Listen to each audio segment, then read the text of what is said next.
Bonjour frères et sœurs, bonjour peuple de Dieu. Voilà une autre journée que l'Éternel a faite. Nous allons nous y réjouir et avoir de la joie. Euh, Merci pour la joie que Dieu nous donne, la joie de savoir que Jésus est le centre de notre joie. Je suis dans une période très intéressante et je redécouvre Jésus comme le centre de ma joie. C'est incroyable, j'aurais vraiment aimé partager avec vous. Si je pouvais le sortir, vous voyez comme vous sortez quelque chose et vous le donnez à quelqu'un, que vous puissiez voir de quoi je parle, que vous puissiez comprendre de quoi je parle. Mais dans la plénitude du temps, Dieu le Fils est venu sur cette terre des hommes. Il est venu et il s'appelait Jésus-Christ, Yeshua, Hamashiach. Et il est vraiment le centre de notre vie. Il est le chemin, la vérité et la vie. Tout ce qu'il dit, tout ce qu'il a dit de lui-même dans la Bible est réel. Alors, je suis toujours dans cette mode de la révélation ne finit jamais. Si la révélation finit, alors euh, on a tout perdu. Euh, ouf. Je voudrais vous parler du trafic d'âmes humaines et de corps humains. Dans Révélation, Apocalypse, Jean le révélateur nous parle de marché d'âmes et de corps humains. Dans Révélation 18, il en parle. Retournons dans les psaumes, quand David dit « Quand les ennemis s'approchent pour dévorer ma chair, ils tombent », il parle de cannibales. Quand ils s'approchent pour dévorer ma chair, donc il parle de personnes qui sont cannibales, de personnes qui consomment la chair humaine.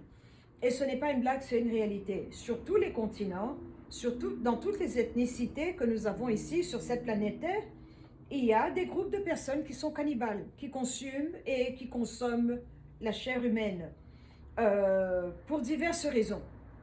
Ce n'est pas toujours pour une seule raison, il y a une panoplie de raisons.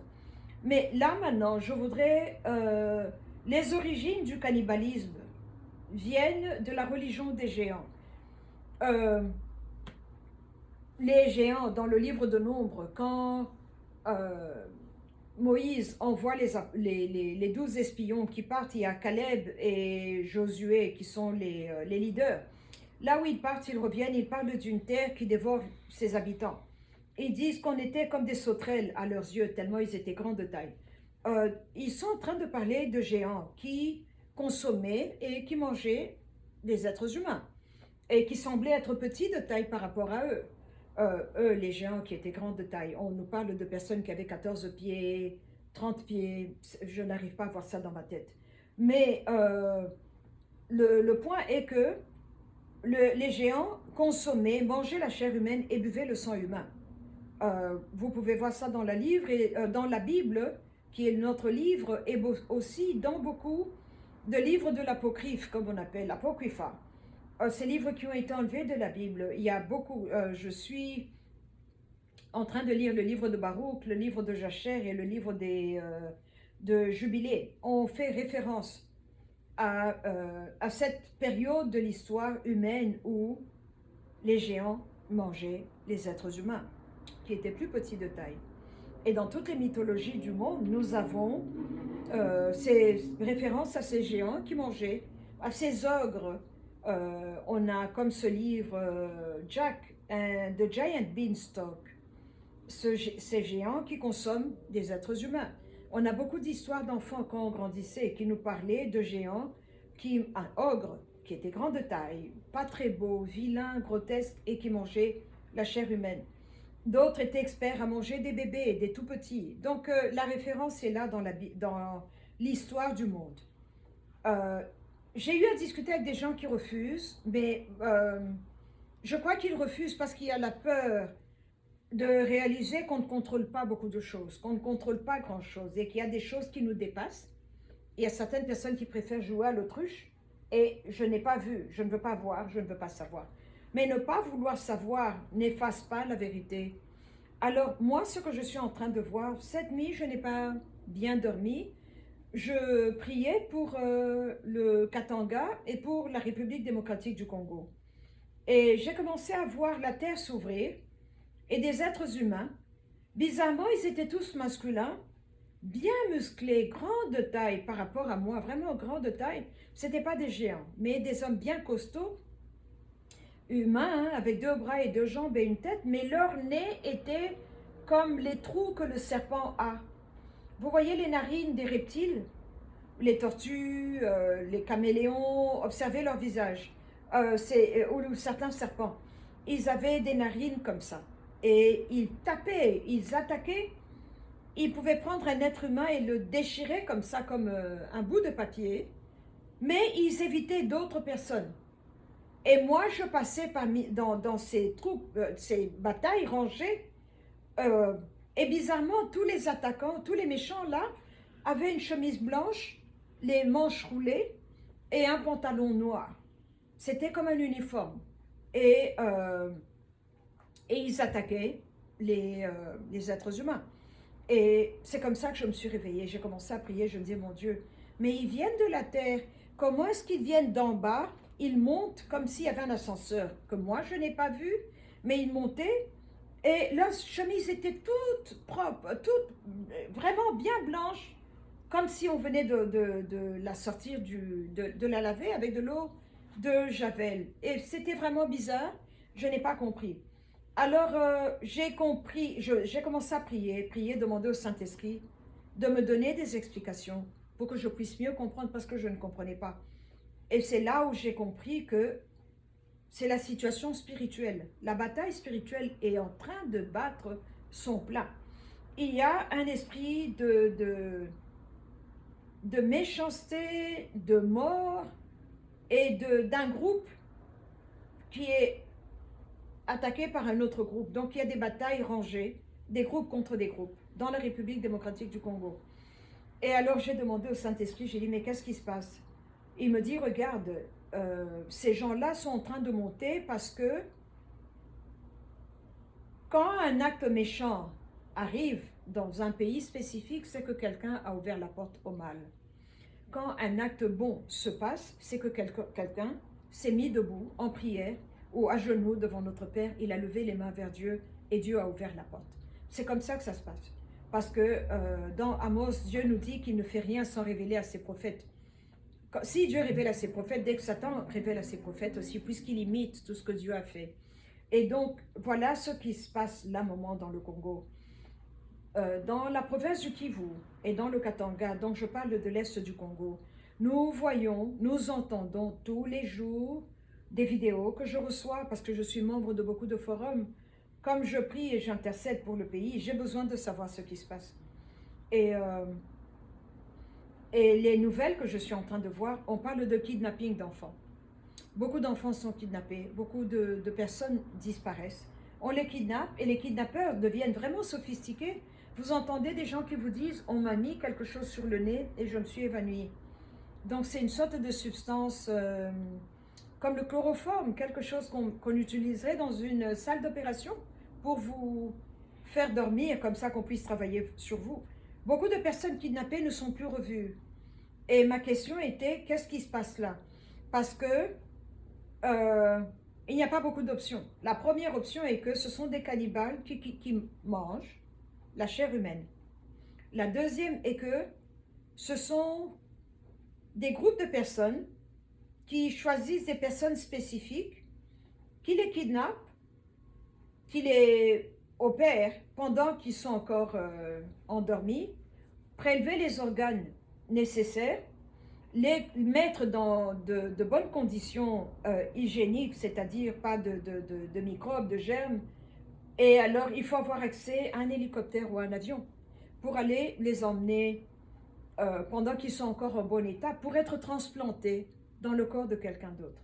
Donc là, je suis en train de parler de récolte d'organes, organ harvesting. Donc on prend des organes d'un petit Congolais ou d'une jeune dame, une personne forte, et on va transplanter les organes dans quelqu'un d'autre et on jette le corps, on l'enterre dans une fosse commune. Le pays est tellement grand. Ça, c'est la deuxième option. La troisième option, c'est prendre les organes pour les mettre sur un autel satanique et pouvoir faire des rituels sataniques avec des organes d'Africains pour pouvoir dominer la terre. Parce que quand vous tuez un groupe spécifique, un nombre spécifique de personnes, et que vous les tuez, vous maîtrisez leur esprit et vous retournez l'esprit. Donc le Congo est ici et la personne regarde de ce côté. Vous la mettez comme sentinelle pour bloquer les Congolais, les sorts de Congolais, en lui disant, regarde, tes frères congolais n'ont pas eu pitié de toi et c'est comme ça que tu es mort. Donc va te venger. Et il devient un esprit vengeur, un avenging spirit comme on dit en anglais. Donc c'est une autre réalité qui est là. Et donc mettre les organes sur un autel satanique et faire des messes noires, comme on appelle, une messe qui est dédiée à Satan. Et c'est comme ça qu'on offre le pays à Satan. C'est comme ça qu'on fait. Mais pourquoi le Congo? Pourquoi le Congo? Le Congo est le cœur de l'Afrique. Le cœur de la République démocratique du Congo, c'est le Katanga. Alors si on commence ce mal-là dans le Katanga, ça va affecter tout le reste du pays, ça va affecter les Katangais et ça va endormir les Katangais. Mais pourquoi est-ce que les gens doivent dormir? Comme ça, n'importe qui peut venir dominer, prendre la terre, arracher la terre et ainsi de suite. Donc c'est un plan tout à fait machiavélique, un plan qui vient totalement de Satan parce que comme Jean 10 nous dit que l'ennemi est là comme un lion, euh, a roaring lion, non. The enemy is here to kill, to steal and to destroy. C'est ça qu'on nous dit. Il est là pour tuer, voler et abîmer, détruire. C'est le schéma qui est prévu par l'ennemi. Mais Dieu n'a pas dit son dernier mot. Dieu a ces éléments qui sont là, dans le Katanga et dans le Congo. Dieu a ces éléments qui sont là et qui sont en train de travailler aussi. Vous voyez, quand l'ennemi a ses troupes, Dieu a les siennes aussi. L'ennemi a son gouvernement satanique qui est basé à Kinshasa, qui est basé à, actually, la base est au Kasaï et l'ambassade ou le bureau représentatif est à Kinshasa. Mais Dieu aussi a son gouvernement. Donc voilà là ce que je suis en train de voir par rapport au Congo, ce que je suis en train de voir par rapport à la République démocratique du Congo. Ces trafics d'organes, c'est pas pour rien, c'est pas pour s'amuser, c'est pas un malade qui veut juste tuer pour le plaisir de tuer, non. Il tue pour une raison, il kidnappe pour une raison, on arrache les organes pour une raison. Tout a une raison, c'est un plan organisé, méthodique, ce n'est pas une folie qui est désordonnée. Non, il y a une raison pour laquelle ce genre de choses est en train de se passer. Voilà ce que j'ai vu. Voilà ce que j'ai compris. Et donc, peuple congolais, vivement, je vous recommande de prier chacun pour votre province. On est en train de vivre les temps périlleux de la fin. Ce n'est pas une blague, c'est très sérieux.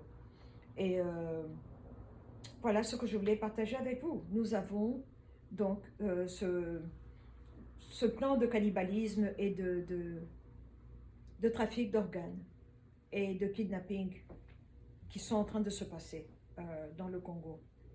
Et ce n'est pas une bonne chose. Parce que, en tant que prophète de Dieu, ça me rappelle le livre, ça me ramène dans le livre d'Ézéchiel, là où Dieu dit, Fils d'homme, va dans la ville et regarde et secoue la tête. Je secoue la tête. Je ne suis pas contente. Je n'aime pas ce que je suis en train de voir. Alors je sonne l'alarme, je crie et je n'épargne pas. Je secoue la tête. Et j'ai vu aussi les personnes dans mon rêve qui étaient épargnées étaient ceux qui avaient la marque de Dieu. Parce qu'on a fait beaucoup de sermons, beaucoup de programmes, beaucoup de films chrétiens pour alerter par rapport à la marque de la bête. C'est une réalité, la marque de la bête est une réalité, ce n'est pas de la blague. Mais nous devons parler de la marque de Dieu qui est bien plus importante. La marque de Dieu, elle est sur le front. Ou vous l'avez ou vous ne l'avez pas. Vous ne pouvez pas être un chrétien qui dit Alléluia, praise the Lord, et aller vous prostituer, aller arracher les maris d'autrui, aller arracher les cœurs des enfants, ceci, cela. Vous ne pouvez pas. La marque de Dieu est là, et elle est réelle. Et les anges la voient, les démons la voient. Et c'est ça qui vous protège. Parce que là où il y a la marque de Dieu, il y a la vérité de Dieu, et la vérité est une armure et une cuirasse. Sa vérité à lui. Parce que notre vérité vient de la sienne. C'est lui qui nous donne et nous recevons. Il y a une vidéo que j'ai vue cette semaine d'une jeune fille qui a été kidnappée, une écolière qui a été mise de force dans un taxi. On lui a mis ce tissu blanc, ce tissu-là sur la bouche qui était blanc et elle s'est endormie. On l'a emmenée dans un endroit, une maison qui n'avait pas de meubles et il y avait 4 enfants, dont elle, donc ils étaient 4 attachés. On leur a dit on va vous tuer. Et il y avait dans le coin des corps déjà ouverts d'autres enfants, le sang par terre. Et il y avait une boîte où il y avait des cœurs. Elle a dit un carton. C'est ça qui a alerté mon attention. Un carton où il y avait des cœurs. Et une jeune dame est venue. On l'appelait la reine des cœurs. Tout le monde s'est prosterné, lui a dit bonjour avec beaucoup de respect. On l'a appelée la reine des cœurs. On lui a donné un carton où il y avait 6 cœurs humains. C'était un carton, ce n'était pas une boîte médicale où on préserve avec la glace des organes. Donc c'est ça qui m'a montré que ça, c'était pour faire des rituels sur un autel satanique. Ça, c'était pas des cœurs pour transplanter dans quelqu'un, dans le corps de quelqu'un d'autre, je veux dire. Voilà ce que nous sommes en train de vivre. Nous sommes à la fin des temps et à qui est-ce que vous appartenez? Avez-vous la marque de Dieu? Moi, je l'ai vu, je l'ai eu, je l'ai vu. C'est comme ça que j'ai pu passer entre ces soldats. C'était une bataille féroce où ces gens-là qui avaient un nez de reptile tapaient des poings, des coups de pied comme un homme se bat. Et à d'autres moments, ils sautaient avec leurs dents, ils arrachaient des parties du cou comme ça. Et vous voyez le sang qui giclait. C'était pas une belle vision, c'était pas une belle chose à voir. Mais moi, j'ai 1m63, on s'est regardé, grande de taille comme ils étaient, ils ont fait, je suis passée. Et maintenant, ma question était, pourquoi ils ne me tapent pas, pourquoi ils ne m'arrêtent pas, pourquoi ils ne me mangent pas, arracher le cou? Vous voyez un trou là, vraiment comme un trou. Pourquoi ils m'ont craint? Ils avaient l'air de me craindre. La marque de Dieu est sur moi. La vérité de Dieu est dans mon cœur. Je vis dans la vérité, je ne me vante pas, je vous dis. On est dans les temps où il faut choisir votre mode de vie parce que cela affecte votre vie physique, spirituelle, émotionnelle et mentale et tous les aspects de votre vie. Voilà ce que je voulais partager avec vous. Merci beaucoup pour ceux qui sont abonnés, je vous remercie. Pour ceux qui écoutent, qui regardent les vidéos et qui les écoutent, s'il vous plaît, regardez, abonnez-vous, partagez les vidéos et ainsi nous allons nous édifier les uns les autres et partager les uns les autres ce que nous voyons. Merci beaucoup. Que la grâce et la miséricorde de Dieu soient avec vous, la protection de Dieu par-dessus tout. Nous en avons vraiment besoin. Que Dieu vous bénisse. Merci beaucoup. Au revoir.